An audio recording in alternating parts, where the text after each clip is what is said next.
An atheist millionaire lost in the desert for 7 days. What he finds in an abandoned church brings him to his knees. An ethereal silence hung over the endless sea of sand, broken only by the haunting whisper of the wind. Against this desolate backdrop, a solitary figure stumbled forward, his once pristine suit now tattered, his weathered face bearing the harsh marks of 7 days lost in the merciless desert. Michael Harrison, the renowned atheist millionaire, collapsed to his knees, his cracked lips forming words that surprised even himself. If you truly exist, why would you let me die? Hear his voice, once commanding in corporate boardrooms, now emerged as a hoarse whisper. The irony wasn't lost on him. A man who had spent years publicly denouncing faith was now questioning the very deity he denied. The setting sun painted the horizon in shades of blood red and gold, a beautiful yet terrifying reminder that another night in this desolate wasteland approached. As darkness crept across the dunes, Harrison's thoughts drifted to his daughter Emily's last words. "Daddy, I know God is real. He'll watch over you when I'm gone." He had dismissed those words 3 years ago. Now, alone in the desert's vast emptiness, they echoed in his mind with haunting clarity. The bitter taste of sand in his mouth matched the bitterness in his heart. 7 days ago, he had joined a desert expedition, not seeking adventure but escape from the memories that haunted him every April, when the anniversary of losing his family turned his mansion into a mausoleum of regrets.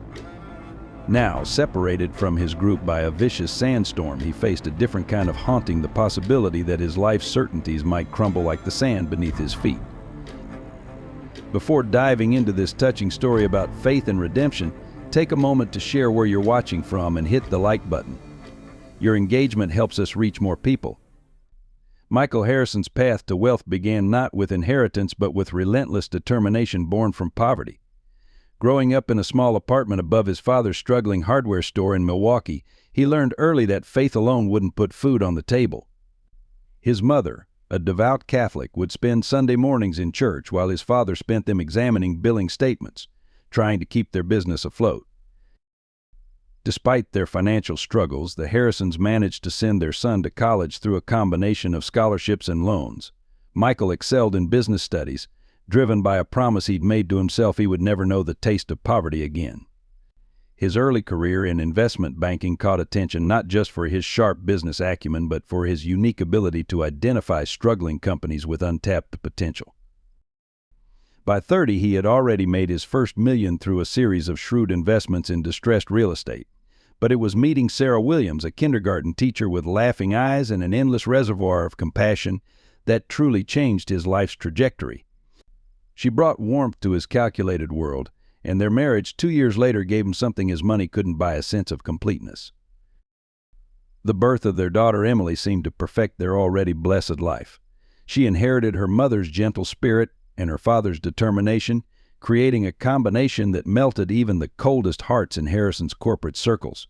Life settled into a comfortable rhythm of business success and domestic bliss, with Harrison's investment firm growing into one of the most respected on the East Coast. Emily's diagnosis came like a thunderbolt from a clear sky. Leukemia, the word that shattered their perfect world. Sarah and Michael spared no expense, consulting specialists across the country. Through it all, Emily maintained an unwavering faith, spending hours in the hospital chapel when her strength allowed. Her mother joined her in prayer, while Michael threw himself into researching experimental treatments and making donations to medical research. For 2 years, they rode the roller coaster of remission and relapse. Emily's faith grew stronger with each setback, often telling her father that God had a plan, even when he couldn't see it. Sarah divided her time between caring for Emily and volunteering at the hospital's charity wing, finding purpose in helping other families facing similar battles. The end came not from Emily's illness, but from a cruel twist of fate. Driving home from a late-night hospital visit, Sarah's car hit a patch of black ice. The accident took both Sarah and Emily, who had finally been strong enough for a short trip outside the hospital. Michael arrived at the crash scene to find first responders and a young priest from nearby St. Grace's Church praying over the wreckage.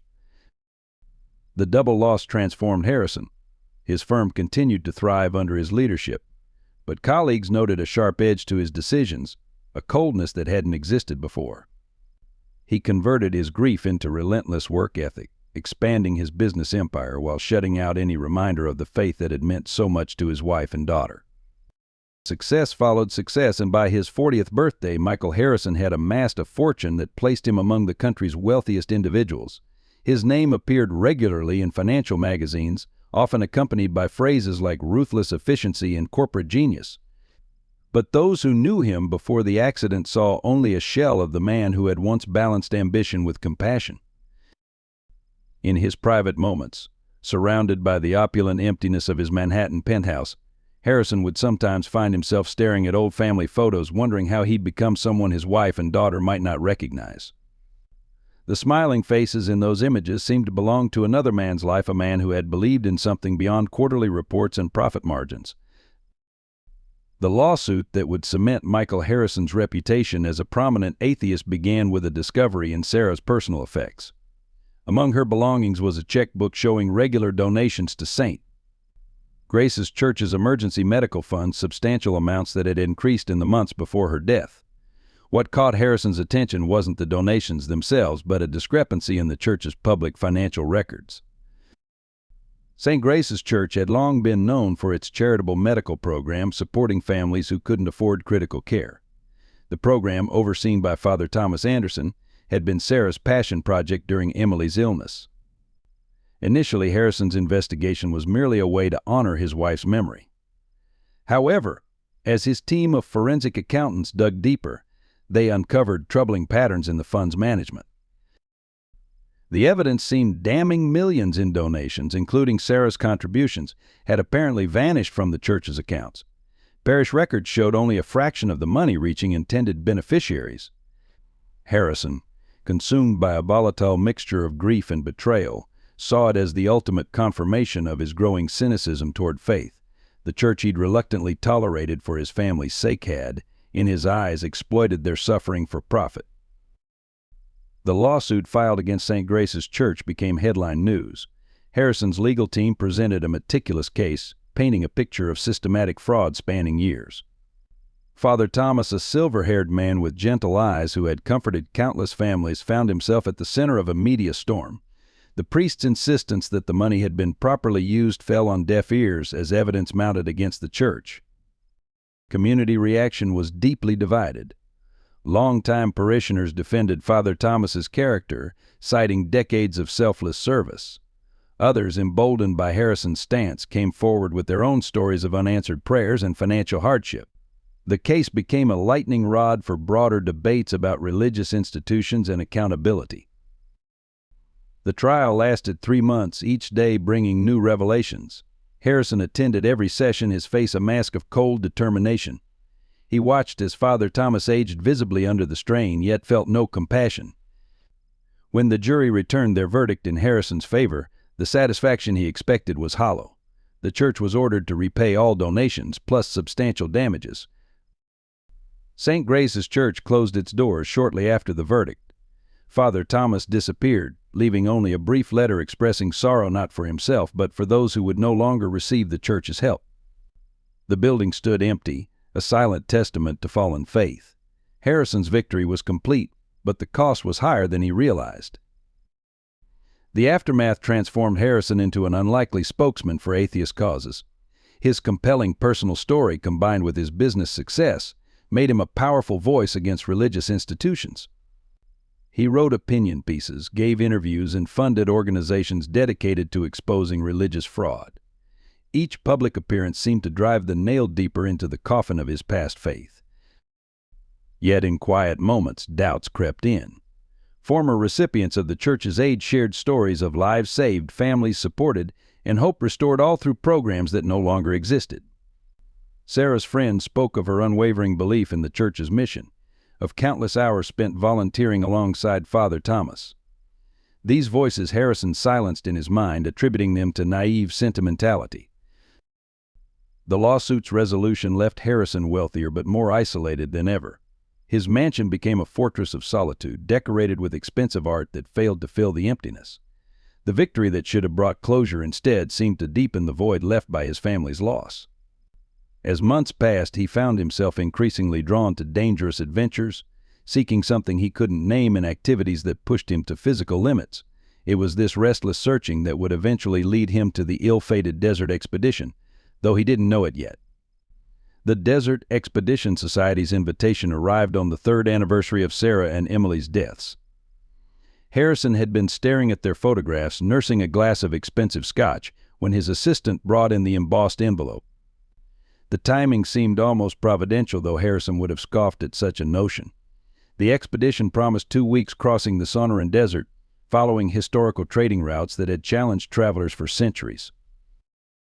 James Walker, the expedition leader, was initially hesitant about accepting Harrison's last-minute application. "This isn't a tourist trek, Mr. Harrison," he'd warned during their satellite phone consultation. The desert demands respect, preparation, and most importantly, teamwork. Harrison's reputation for being a difficult, solitary figure preceded him. Yet something in Harrison's voice, perhaps the raw edge of desperation, convinced Walker to make an exception.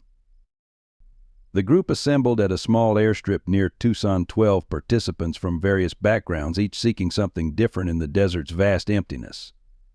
Among them was Dr. Rachel Thompson, a geologist studying ancient water sources; Mark Stevens, a wildlife photographer; and Catherine Chen, a cultural anthropologist. Harrison noted with irony that several wore religious symbols, crosses, medallions of saints, the very tokens he'd banished from his life.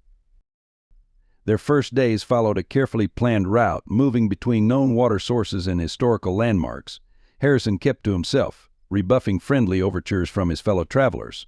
At night, while others shared stories around the campfire, he sat alone at the periphery, staring into the star-filled sky that had so fascinated Emily. But his daughter had loved learning constellation names, often telling him that stars were God's night lights, kept burning to remind people they were never truly alone. The group's guide, David Martinez, watched Harrison with concerned eyes. A veteran of countless desert crossings, Martinez recognized the signs of a man running from something. During a water break on their 4th day, he approached Harrison. "The desert has a way of stripping away our pretenses," Martinez said quietly. "Out here, a man finds what he's truly seeking, whether he wants to or not." Harrison dismissed the words as empty philosophy, but they stayed with him, echoing in his mind.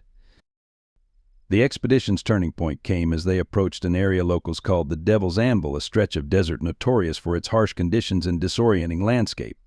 The morning brought ominous signs of heavy stillness in the air, a strange quality to the light. Martinez advised delaying their crossing, but Harrison, driven by an inexplicable urgency, argued forcefully for continuing. His influence as the expedition's largest financial contributor swayed the decision, despite Martinez's obvious misgivings.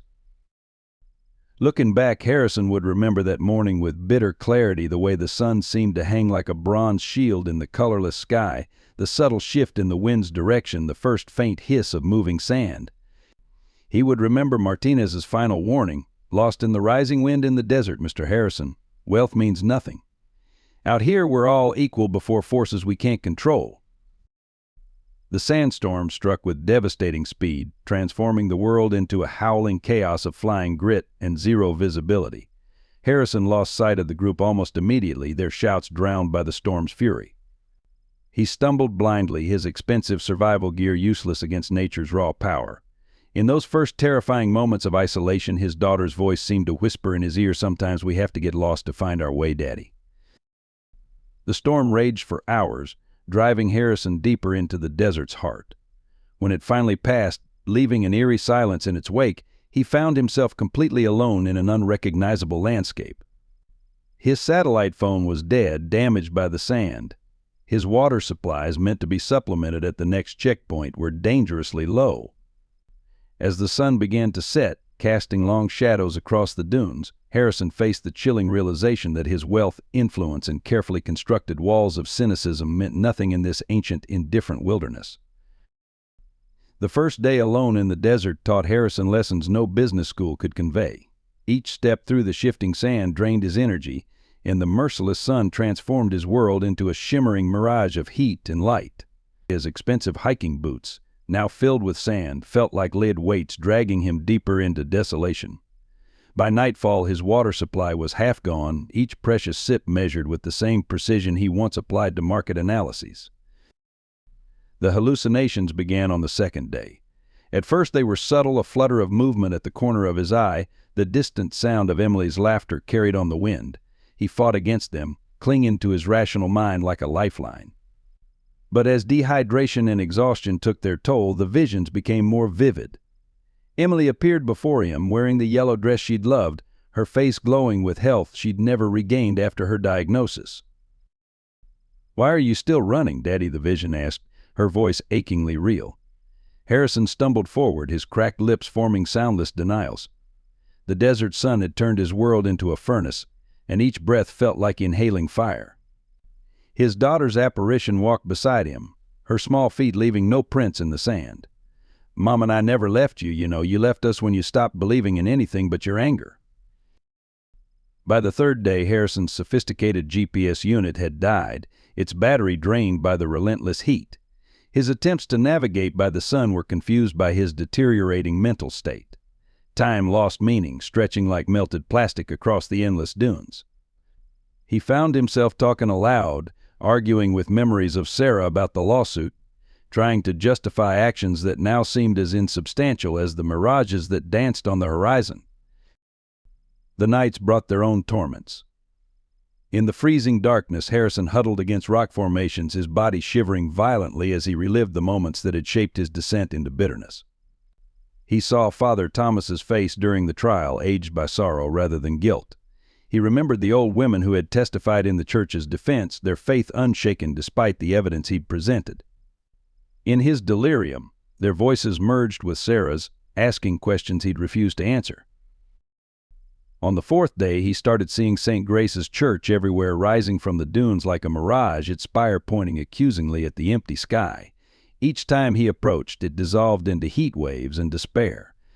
His rational mind, the pride of his business empire, began to fragment. He found himself bargaining with the God he'd denied, offering his wealth, his influence, his very soul for just a few drops of water. The fifth and sixth days blurred together in a haze of sun and sand. Harrison's world narrowed to the simple act of putting one foot in front of the other. His expensive watch had stopped, its face scratched by sandstorms, but he barely noticed. Time was measured now only by the sun's arc across the sky and the growing weakness in his limbs. Each step felt like wading through molasses, each breath a conscious effort. His thoughts turned increasingly to Emily's final days in the hospital. She had faced death with a serenity that had both awed and angered him. "God's not punishing me, Daddy," she'd said, holding his hand with surprising strength. "Sometimes the hardest paths lead us exactly where we need to go at the time." He'd dismissed her words as the product of medication and childhood faith. Now, stumbling through the desert's vastness, they returned with the force of prophecy. As the seventh day dawned, Harrison was barely conscious, moving forward on instinct alone. His lips were cracked and bleeding, his once sharp mind clouded by dehydration and exhaustion. The desert had stripped away his sophisticated veneer, leaving only the raw core of his humanity. In this state of near delirium, he saw something rising from the shimming heat waves ahead, a familiar shape that seemed both salvation and judgment.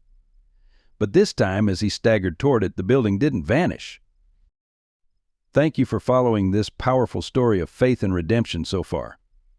If you're finding value in this journey of transformation, consider showing your support with a like. Your engagement helps share this meaningful message with others who might need to hear it today. The morning of the seventh day brought a clarity born of desperation. Harrison's expensive watch had stopped at 3:47, its Swiss precision no match for the desert's brutality. Each breath felt like swallowing fire, his tongue a swollen mass and a mouth that tasted of dust and copper. The sun, once just a star in the sky, had become a personal enemy, its rays piercing through his designer clothing now reduced to tattered rags. In his delirium, memories began to blur with reality. The corporate boardroom where he'd orchestrated the lawsuit against St. Grace's church transformed into a vast desert, each accusation he'd hurled at Father Thomas returning as a grain of sand in his parched throat. The priest's final words in court echoed in his mind, "I pray you never discover the true cost of destroying faith, Mr. Harrison." Emily's presence became more persistent, no longer just fleeting glimpses, but a constant companion in his struggle. She appeared as he remembered her in her final days, thin but radiant with an inner light he'd never understood. "Remember what I told you about the stars, Daddy," her voice whispered in the scorching wind. "Even in the darkest night, they're always there. You just have to look up and believe." His rational mind, the keen instrument that had built his fortune, began fragmenting under the assault of heat and thirst. Calculations of survival rates and rescue probabilities gave way to more primitive thoughts. Each dune became a mountain, each shadow a potential shelter that dissolved into nothingness as he approached. The desert, in its infinite cruelty, seemed to be leading him through his own personal purgatory. The physical deterioration was matched by psychological torment. In his more lucid moments, Harrison recognized the irony of his situation. He who had prided himself on controlling every aspect of his life now stumbled forward at the mercy of forces he couldn't comprehend. His wealth, influence, and carefully constructed walls of cynicism meant nothing against the desert's ancient indifference. Memories of Sarah surfaced with brutal clarity, not the tragic ending, but the small moments he'd pushed away. Her gentle insistence on saying grace before meals, the way she'd slip into the hospital chapel during Emily's treatments, her unwavering belief that everything happened for a reason. Faith isn't about having all the answers, Michael she'd often said. It's about finding peace in the questions. By midday, Harrison's steps had become an automated shuffle, his designer hiking boots leaving irregular tracks in the sand. Each movement was a negotiation with his failing body. The sophisticated GPS unit, now nothing more than dead weight in his pack, seemed to mock his reliance on technology. In this pristine desolation, all his modern tools had proved useless. The hallucinations grew more elaborate as the day wore on. He saw the board members who had supported his lawsuit against the church, their faces distorted by heat waves into grotesque masks. They morphed into the families who had testified about the church's aid, parents of sick children, elderly couples who'd received medical care, young mothers who'd found hope in their darkest hours. And their testimonies, which he had once dismissed as emotional manipulation, now haunted him with their sincerity. Time lost all meaning in the afternoon heat. Harrison found himself engaged in conversations with shadows, defending his actions to Sarah, explaining his bitterness to Emily, arguing with Father Thomas about the nature of faith. His daughter's voice became increasingly insistent. "Sometimes we have to lose everything to find what matters, Daddy. That's what happened to me in the hospital. That's what's happening to you now." As the sun began its descent, Harrison's world narrowed to a tunnel of pain and regret. Each step required monumental effort, each breath a conscious decision to continue living. The desert had stripped away everything: his pride, his certainty, his anger. In their place, he found questions he'd refused to confront. Had he destroyed something precious in his quest for vengeance? Had his crusade against faith caused more harm than the fraud he'd claimed to expose? The sound of his own laughter, harsh and foreign, startled him. Here he was, Michael Harrison, the man who had made millions by seeing patterns others missed, lost in a landscape where all patterns dissolved into endless waves of sand. His legal victory over St. Grace's Church, once a source of grim satisfaction, now seemed as insignificant as the grain shifting beneath his feet. Just when the weight of these realizations threatened to crush him, Harrison saw something on the horizon. At first he dismissed it as another mirage, like the dozens that had tormented him throughout the day. But as he staggered forward, the shape remained constant, a structure rising from the desert floor like a geometric impossibility. The sight sent a jolt of recognition through his fading consciousness, followed by a wave of disbelief that bordered on hysteria. The church's silhouette against the desert sky struck Harrison with the force of divine irony. There, rising from the endless sand like a fever dream made real, stood St. Grace's Church, the very building he'd fought to close, transported piece by piece to this desolate location. Its weathered stones and familiar spire seemed to mock his previous triumph, now transformed into a potential sanctuary in his darkest hour. His first reaction was bitter laughter that quickly dissolved into racking sobs. The cruel coincidence felt like a cosmic joke. Of all the structures to find in this vast emptiness, it had to be this one. The cross atop the spire caught the dying sunlight, casting a long shadow across the sand that seemed to reach for him like an accusing finger. Emily's voice, clearer than ever, whispered in his mind, "Nothing is coincidence, Daddy. Everything is purpose." Approaching the church door felt like crossing an invisible boundary. Each step brought back memories of the lawsuit, the damning evidence he'd presented, the faces of parishioners as their spiritual home was stripped from them, Father Thomas's quiet dignity in defeat. The wooden door, weathered by sand and sun, still bore the intricate carvings he remembered, though now they were partially erased by the desert's relentless assault. Inside, the church was both familiar and alien.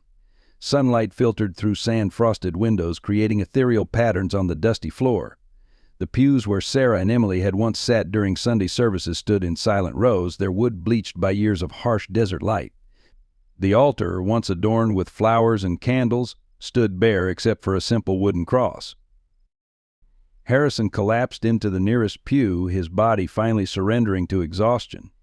The cool interior was a blessed relief from the sun's brutality, but it offered no escape from the memories that flooded his consciousness.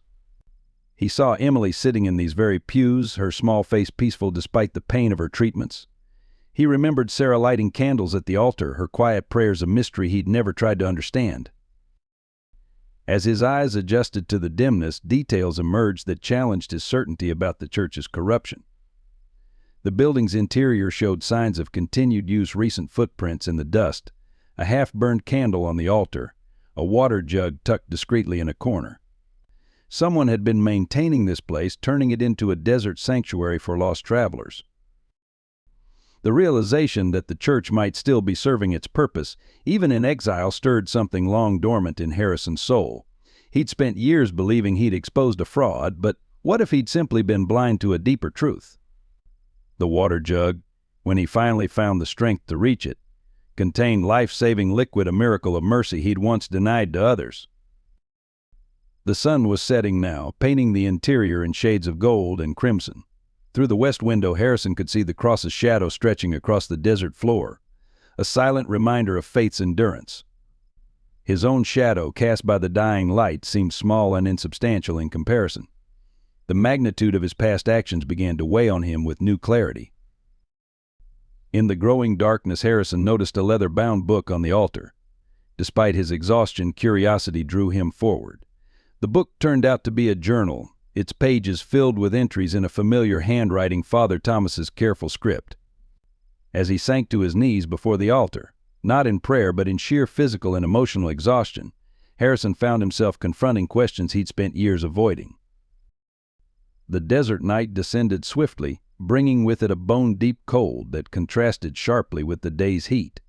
Harrison huddled in a pew, wrapped in his tattered jacket, the journal clutched in his trembling hands.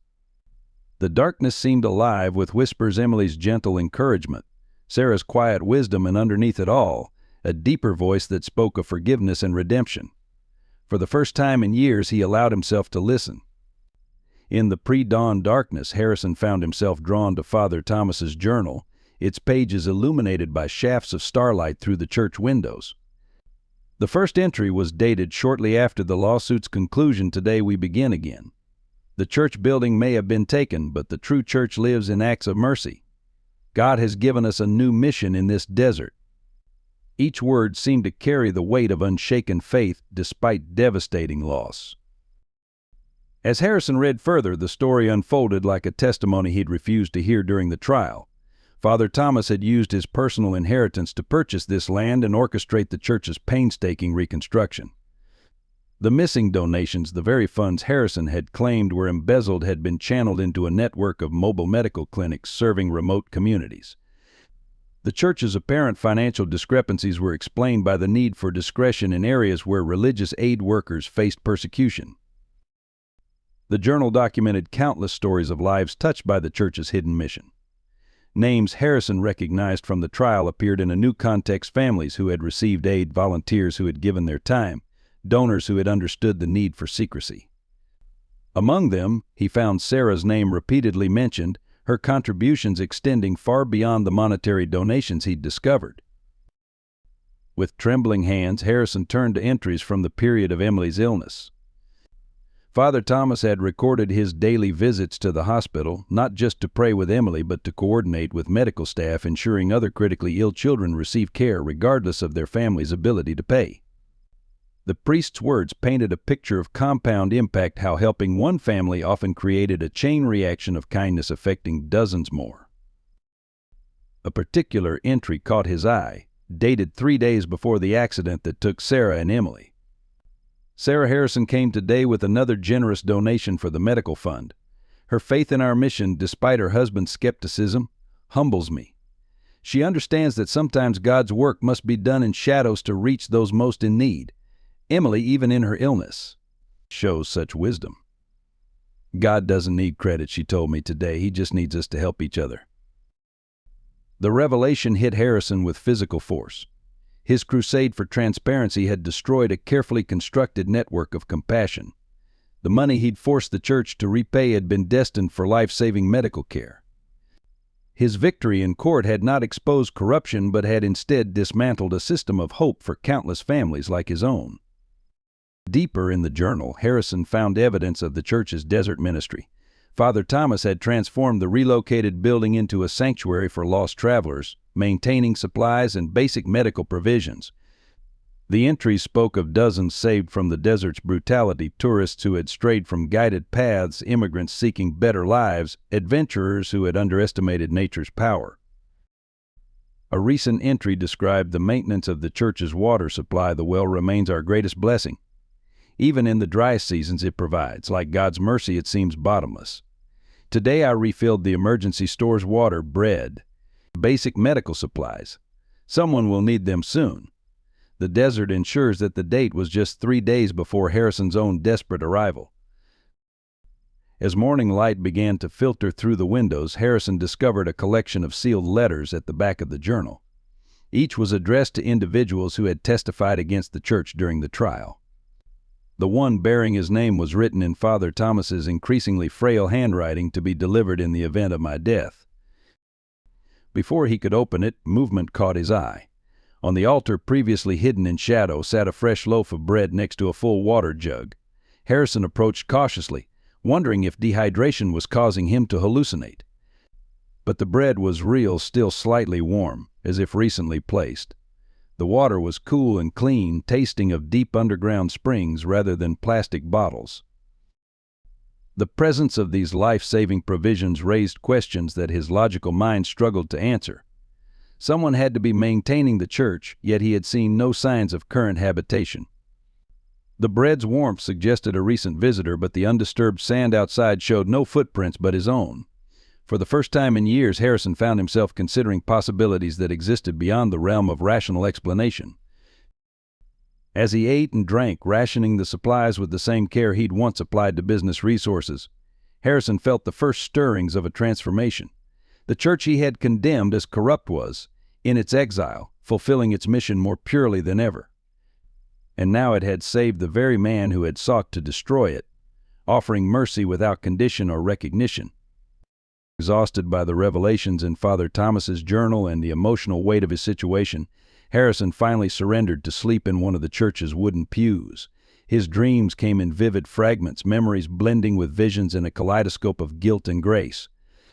The first dream placed him back in the courtroom, but this time he sat in the defendant's chair while Emily served as judge, her small face solemn above ceremonial robes.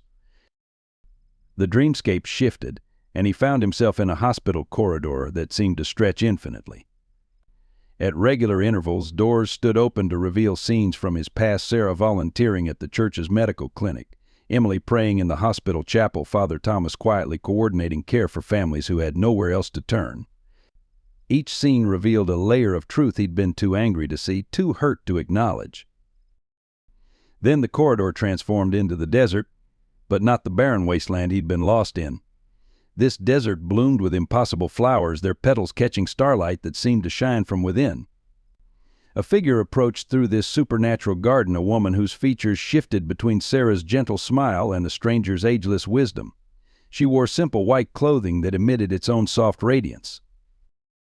"You've been running for so long, Michael," the woman said, her voice carrying echoes of both Sarah and something older, deeper. "But you can't outrun love. Even in your darkest moments, it's been waiting here." She gestured to their surroundings, and Harrison realized they now stood in St. Grace's church, but a version that pulsed with living light, each stone seeming to breathe with sacred purpose. The woman reached out and touched his chest, directly over his heart. The sensation was like warm sunlight breaking through storm clouds. "Your daughter understood what you forgot, that faith isn't about buildings or bank accounts or even miracles.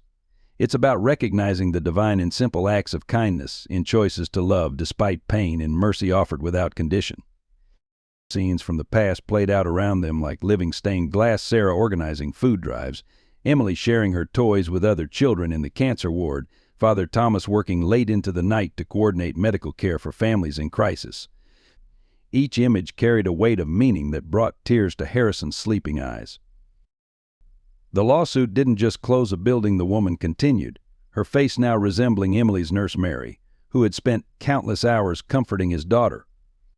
It shattered a network of hope that had taken years to build.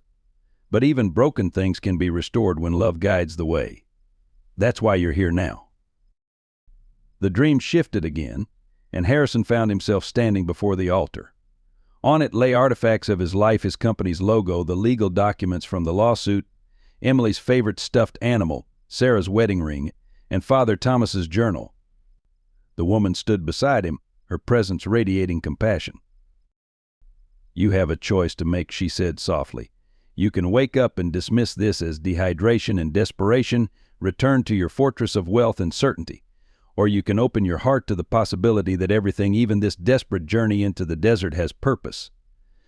She lifted Sarah's wedding ring, and it caught the light like a star.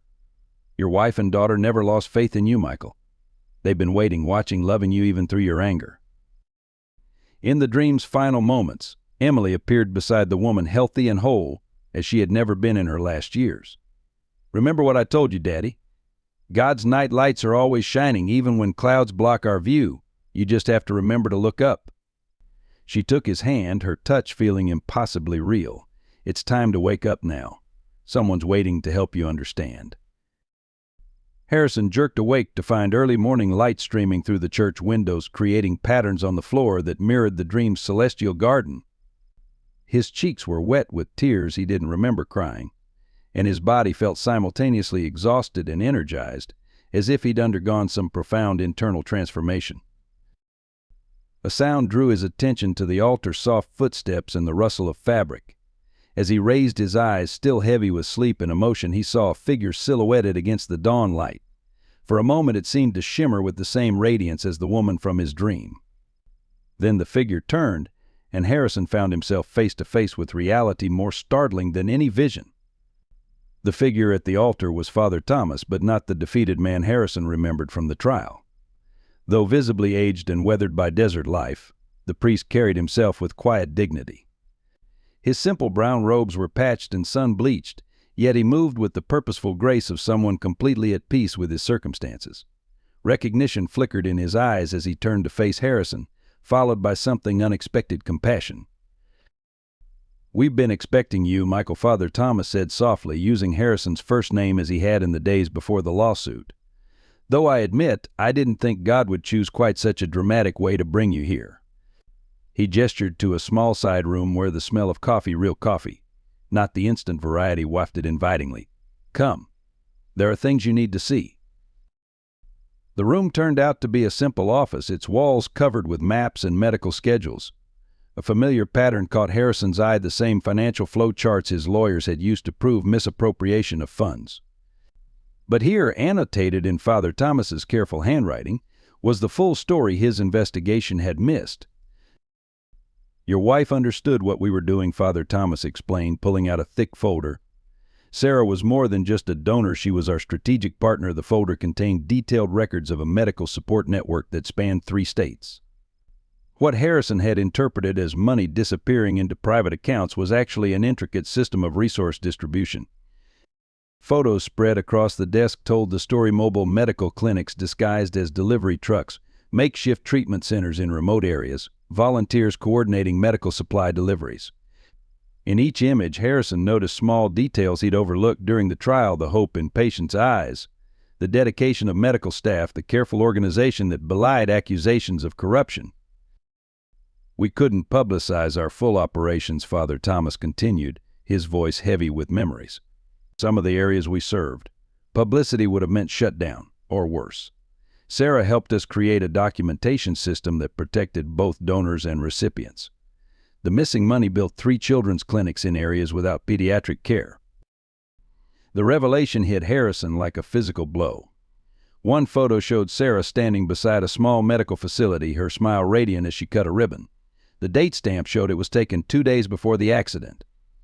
She'd never had the chance to tell him about this part of her life, this mission that had given purpose to her final days.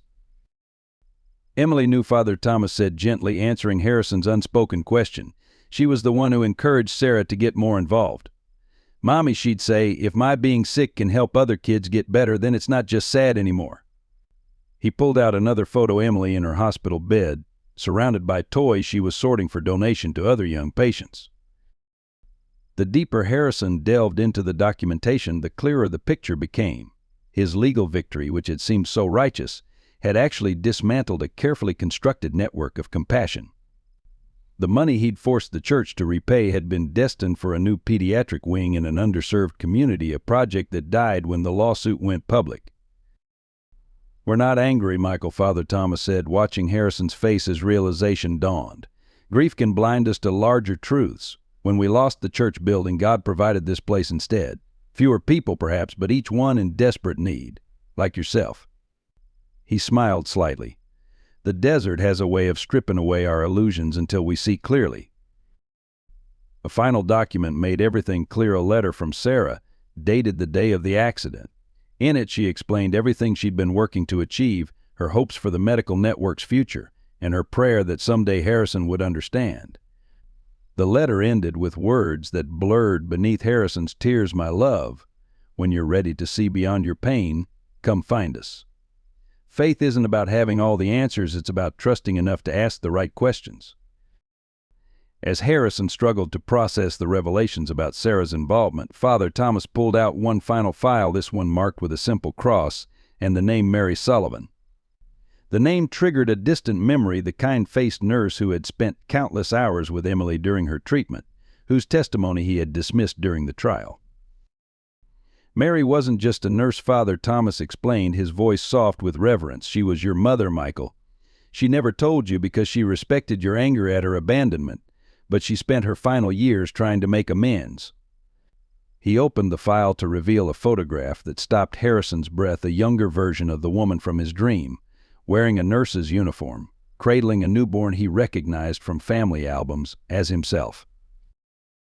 The story spilled out like a confession. Mary had left Harrison and his father when Harrison was just 2, overwhelmed by postpartum depression and addiction. After years of recovery and rebuilding her life, she'd become a nurse, dedicating herself to helping others as a way of atoning for abandoning her own child. When Emily was admitted to the hospital, Mary had recognized her granddaughter immediately but had kept her identity secret, believing she had lost the right to claim family ties. "Your mother was our most dedicated volunteer," Father Thomas continued, showing records of Mary's work with critical care patients. "She established our pediatric care protocols, trained our medical volunteers, and spent every free moment with the children, especially Emily. Sarah figured out the connection eventually, but honored Mary's wish to remain anonymous in your life." A series of letters, carefully preserved, revealed the depth of the connection. Mary had written to Sarah regularly, sharing her pride in Harrison's success and her deep regret at causing him pain. The final letter, written just before Mary's death, contained a revelation that shook Harrison to his core. She had been the one who initially funded the church's medical mission, using her life savings and nursing pension to establish the first clinic. "The woman you saw in your dream," Father Thomas said quietly, "wasn't just a vision. Mary spent her last days here in the desert church, helping lost travelers and praying for the family she had never properly known.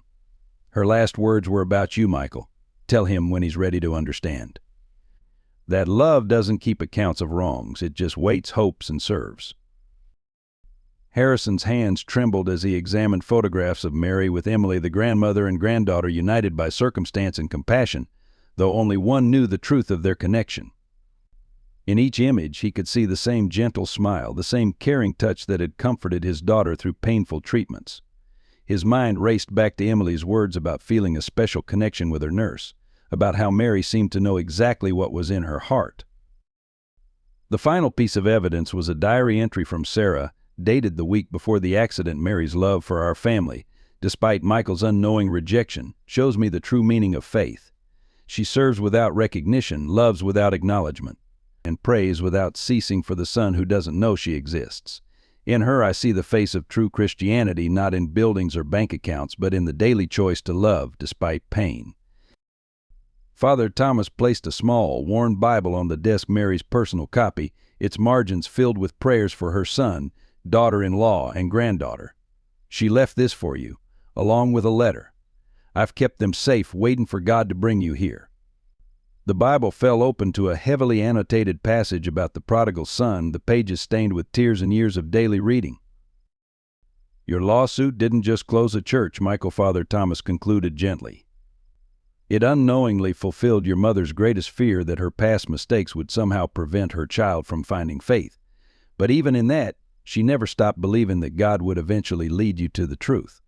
And here you are, brought by the very desert that claimed her life as she served others." As this story of faith, redemption, and family secrets unfolds, I invite you to join our community of storytellers and seekers by subscribing. Your subscription helps us continue sharing these powerful narratives that remind us of the profound connections between faith, love, and forgiveness.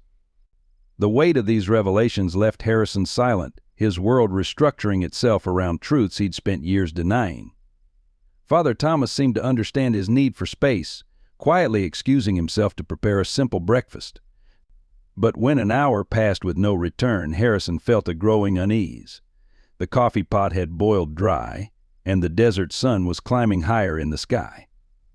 Following footprints in the dust, Harrison made his way to the church's small back room.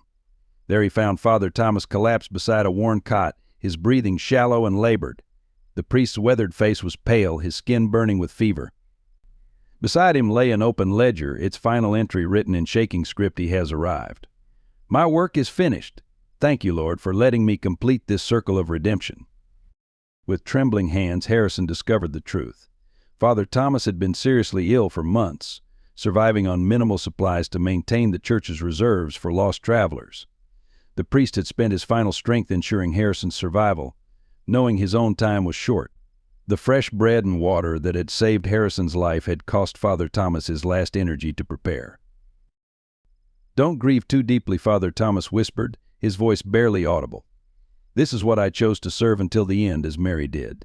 The church needed one last miracle: your return. God provided." His fevered eyes fixed on Harrison with surprising clarity. "Your mother understood that sometimes our greatest mistakes lead to our most important purpose. She found her redemption in serving others. Perhaps that's your path too." Despite Harrison's desperate attempts to help, Father Thomas's condition deteriorated rapidly. The priest's final hours were spent in alternating periods of clarity and delirium.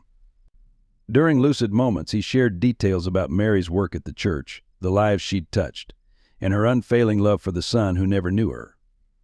In his fever, he spoke of Sarah and Emily, describing their joy in serving others and their constant prayers for Harrison's healing. As the sun began to set, Father Thomas gripped Harrison's hand with surprising strength. "The letter," he gasped. "Mary's letter. In the Bible. And mine. In the journal. Read them when you're ready." His next words carried the weight of prophecy the desert takes, but it also gives. What seems like an ending is often a beginning. Those were his last words. Father Thomas passed peacefully as the desert sky painted itself in colors of redemption, deep purples and golds that Emily had always said looked like God's palette. Harrison found himself doing something he hadn't done since his daughter's death. He prayed. The words came haltingly at first, then in a rush of grief and gratitude. In the growing darkness, Harrison realized the magnitude of what had been lost, not just Father Thomas, but years of potential healing and connection. The priest had been the last living link to his mother's story, the keeper of truths that might have changed everything. Yet in his passing, Father Thomas had given Harrison one final gift: the chance to understand and continue the legacy of service that had united his family without his knowledge. As night fell over the desert church, Harrison began the solemn task of preparing Father Thomas's body according to the instructions found in the journal. The priest had planned for everything, leaving detailed notes about his desired burial place, a small garden behind the church where Harrison would later learn Mary was also laid to rest. Under the star-filled sky that had so fascinated Emily, father and daughter's night light seemed to shine with particular brightness, as if acknowledging the passing of a faithful servant. In the days following Father Thomas's death, Harrison remained at the desert church, sustained by the carefully maintained supplies while grappling with the far-reaching consequences of his past actions. Each new discovery deepened his understanding of what had been lost through his lawsuit. The church's records revealed hundreds of lives touched by the medical ministry, families who had found hope, children who had received care, elderly patients who had been given dignity in their final days. The scope of destruction became painfully clear as he pieced together the network his legal victory had dismantled. 3 children's clinics had closed, unable to maintain operations without the church's support. A program providing hospice care for terminal patients had dissolved, leaving dozens without comfort in their final months. The mobile medical units that had served remote communities stood idle, their mission halted by the forced repayment of funds. Most haunting were the letters, dozens of them, arriving even now at the Desert Church. They came from former recipients of the church's aid, each sharing stories of how the ministry had saved lives, restored hope, or provided comfort in darkness. Many wrote of their confusion and pain when the support suddenly vanished, not understanding why their lifeline had been cut. Harrison read each one, the weight of responsibility growing heavier with every testimony. A letter from a young mother particularly struck him. She wrote of how the church's medical program had saved her daughter's life, a girl the same age Emily would have been. The treatment they received would have cost hundreds of thousands of dollars at a regular hospital, but Father Thomas and Mary had made it possible through their network of volunteer specialists. The girl had survived, but the program's closure meant others like her might not be so fortunate. The financial records Harrison had once used as evidence against the church now told a different story. Every dollar he'd forced them to repay represented multiple lives, affected children who wouldn't receive treatment, families who would face bankruptcy from medical bills, elderly patients who would suffer without proper care. The money he'd claimed as restitution had, in reality, been stolen from those who needed it most. In the small garden where he had buried Father Thomas beside his mother's grave, Harrison confronted the ripple effects of his vengeance. His pursuit of justice, fueled by grief and misunderstanding, had created new waves of suffering. The lawsuit hadn't just closed a building or recovered misused funds, it had shattered a carefully constructed system of hope that had taken years to build. The desert wind seemed to whisper accusations as it swept across the garden. How many Emilys had been denied the comfort his daughter received in her final days? How many families had faced their darkest hours without the support Sarah had helped create? The legacy of his mother's dedication to service, Sarah's strategic vision, and Emily's innocent faith had been dismantled by the very person who should have protected it.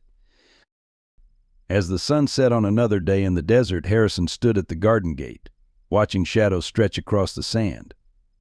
The church behind him stood as a testament to both destruction and resilience, its physical presence here in the desert a reminder that faith could survive even the harshest conditions. But the true church, the network of compassion and care his family had helped build, lay in ruins because of his actions. A single question haunted him: how does one begin to repair damage that spans so many lives? The answer, he realized, would require more than money or legal maneuvers. It would demand the same kind of dedication his mother had shown in her quest for redemption, the same vision Sarah had used to build the medical network, and the same pure faith Emily had maintained until the end. As dawn broke on his final day at the desert church, Harrison finally gathered the courage to read the 2 letters he'd been avoiding: his mother's last words in her Bible and Father Thomas's message in the journal. He sat in the garden between their graves, the rising sun painting the desert in shades of gold that reminded him of Emily's description of heaven. Mary's letter was written in a nurse's precise hand, the pages worn from being folded and refolded countless times. My dearest Michael, it began: by the time you read this, you will have discovered how thoroughly God can unravel our carefully constructed walls. Your anger at my abandonment was justified, but what you never knew was how that very pain became the seed of something beautiful.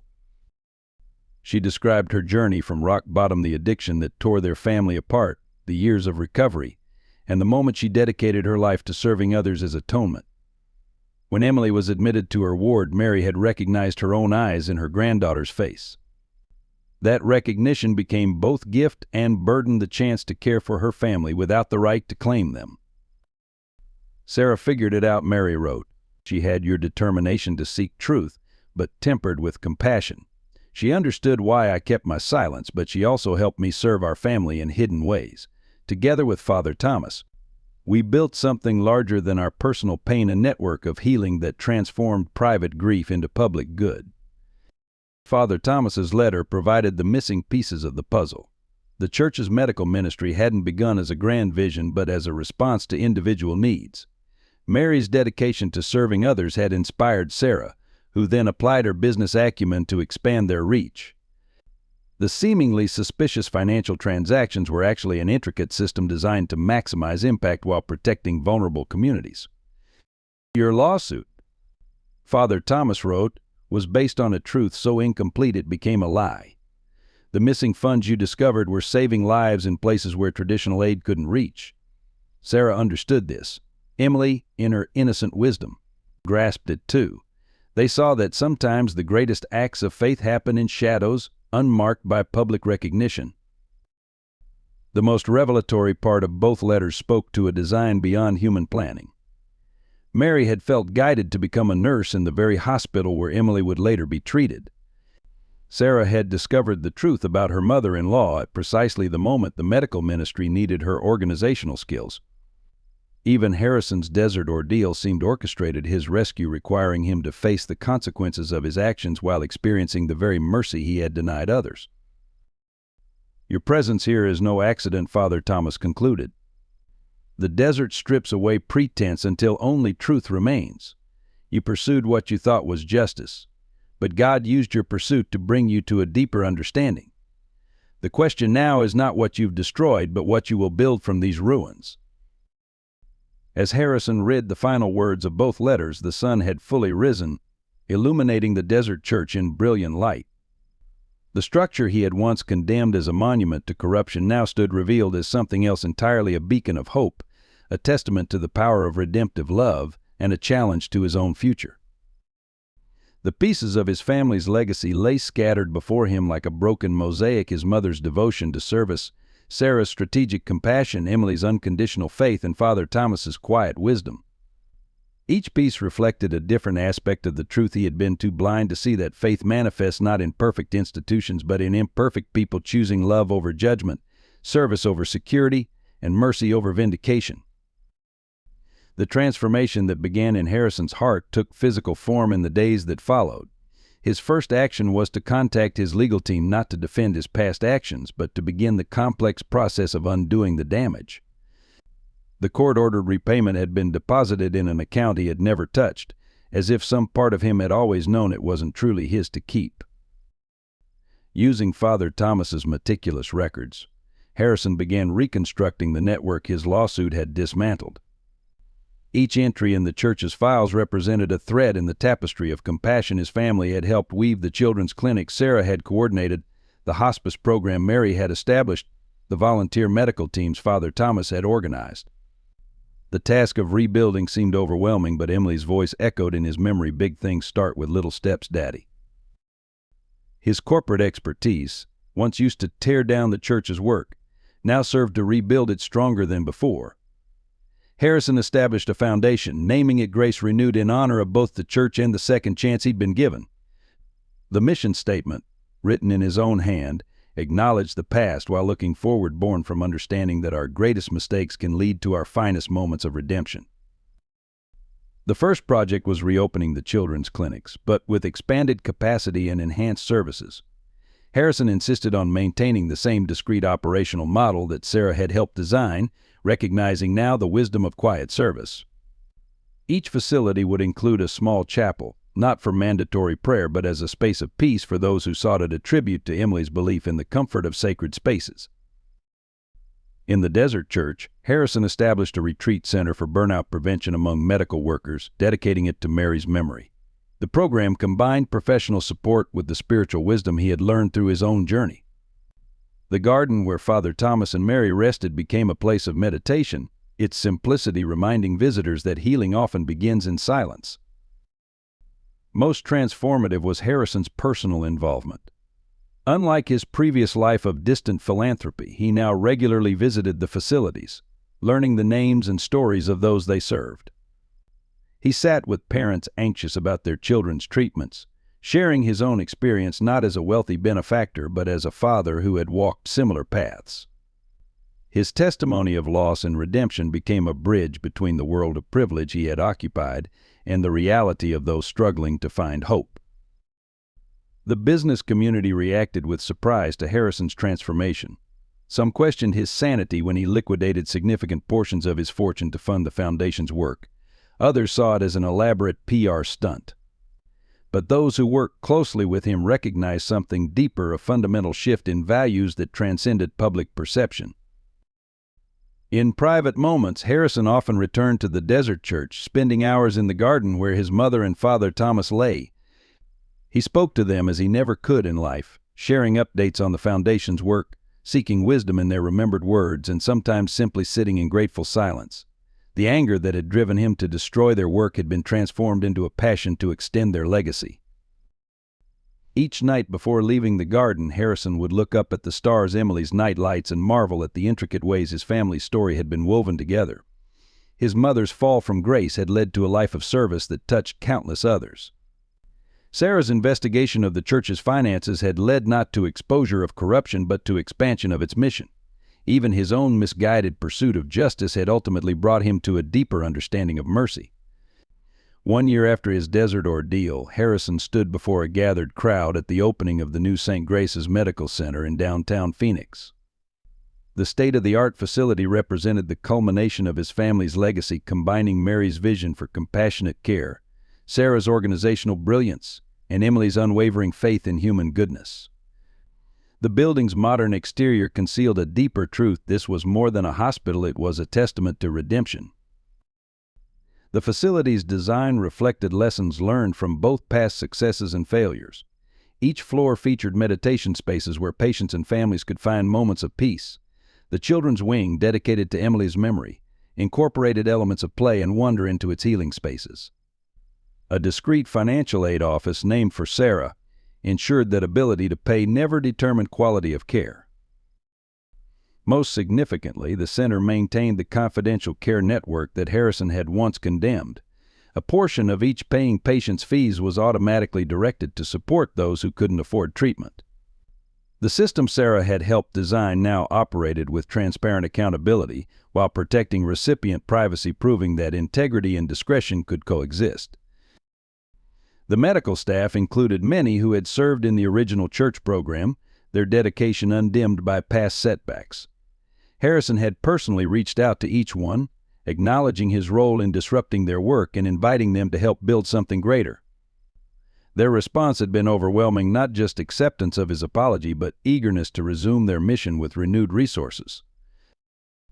In the center's memorial garden, a simple plaque told the story of 4 individuals whose lives had shaped its creation: Mary Sullivan, the nurse who found redemption in service; Sarah Harrison, who saw potential where others saw problems; Emily Harrison, whose childlike faith transcended adult cynicism; and Father Thomas Anderson, who maintained hope in the face of apparent defeat. Their intertwined stories served as a reminder that healing comes in many forms. The foundation's work extended far beyond the medical center. Mobile clinics, operating under the radar in underserved communities, carried forward the church's original mission. Each vehicle bore a small cross and the words "Faith in Action," subtle symbols of the spiritual heritage that had sparked their creation. The program's success proved that Father Thomas's approach had been not just compassionate but practical. Harrison's personal transformation became as much a part of the center's story as its medical achievements.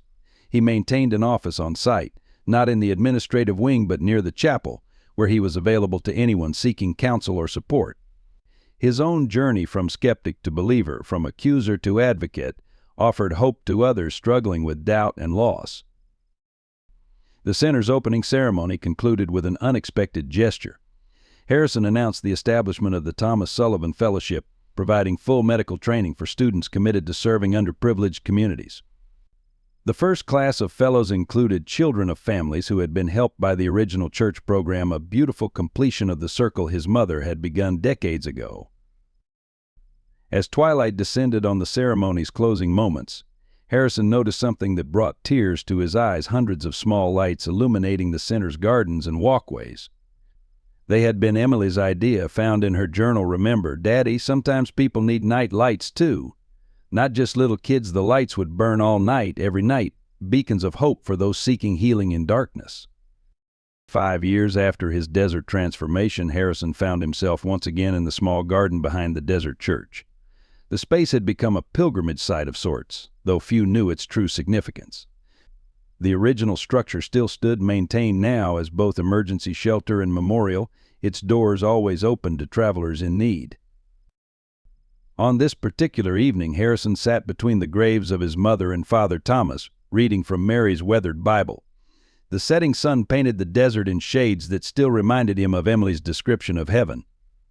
He was no longer the bitter man who had once sought to destroy a church, but rather someone tempered by understanding, shaped by grace. The medical center in Phoenix had exceeded all expectations, treating thousands of patients regardless of their ability to pay. More importantly, it had spawned similar facilities across the country, each operating on the principles Sarah had helped establish. The Confidential Care Network, once the target of his lawsuit, now served as a model for faith-based healthcare initiatives nationwide. In his pocket, Harrison carried a letter he'd received that morning. It was from a young doctor who had recently completed the Thomas Sullivan Fellowship. She wrote of treating a child with the same condition that had taken Emily, but with a different outcome. Thanks to the program's resources and philosophy of comprehensive care, the child had survived. We didn't just treat her illness, the doctor wrote, we nourished her spirit, just as Emily would have wanted. Standing in the gathering dusk, Harrison reflected on the intricate ways his family's story had unfolded. His mother's fall from grace had led to a life of redemptive service. Sarah's investigation of church finances had revealed not corruption but a deeper mission. Emily's unwavering faith had planted seeds that continued to bear fruit. Even his own misguided quest for justice had ultimately served a greater purpose. The desert wind stirred, carrying the scent of rain, a rare blessing in this arid land. Harrison remembered Father Thomas's words about the desert's ability to strip away pretense until only truth remained. That truth, he now understood, was both simpler and more profound than he had ever imagined. Faith expressed through love never fails. As stars began appearing Emily's beloved night lights, Harrison completed his evening ritual. He placed fresh flowers on both graves and read the inscription he had added to the garden gate for those who served in silence, loved without recognition, and proved that grace can transform our greatest mistakes into stepping stones toward redemption. Walking back to his car, Harrison passed a fresh loaf of bread and full water jug near the church entrance, provisions for the next lost traveler. He smiled, understanding now that faith wasn't about grand gestures or public declarations. It lived in simple acts of kindness, in choices to love despite pain, in mercy offered without condition. The Foundation's annual report sat on his passenger seat, filled with statistics and success stories. But the true measure of his family's legacy couldn't be captured in numbers. It lived in the quiet moments: a mother holding her healing child, a doctor serving without recognition, a stranger finding shelter in the desert night. As he drove away, Harrison glimpsed the church in his rearview mirror, its cross catching the last rays of sunlight. Emily had been right all along. God's night lights were always shining, even when clouds blocked the view. All anyone had to do was remember to look up and trust that love, like grace, could make all things new. As we conclude this moving story of faith, redemption, and the transformative power of love, we invite you to be part of our storytelling community. If this narrative touched your heart, please subscribe to support our team's mission of sharing meaningful stories. Share this video with friends and family who might find hope in its message.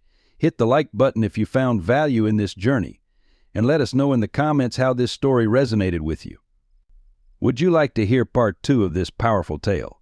Your engagement helps us continue creating content that matters.